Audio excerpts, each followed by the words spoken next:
طبیب کاردیولوژی توجیک یوسف برهانزاده در فیسبوک خبر داده است که از 23 اکتبر تا 2 نوامبر سال 2021 با دستگیری امارات متحده عرب طبیبان دبی امرو با طبیبان توجیک کودکان نقصان مادرزادی دل داشته را در دوشنبه به طور رایگان جراحی میکنند. جراحی ها در بیمارستان استقلال انجام داده می شوند. شرط های جراحی رایگان چنین است: بیمار باید از عائله کمبزاعت باشد، سن بیمار تا 18 باشد.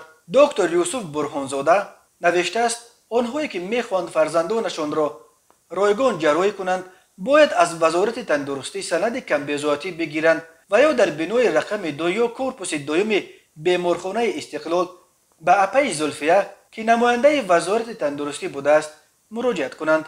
دکتر برهانزاده از همه خواسته است که این خبر را بازنشر کرده به دیگران هم درباره این عمل خیر خبر دهند تا که نیازمندان خبردار شوند و سبب شفای آنها گردید. تلفن های دکتر برهانزاده برای تماس 918 17 18 44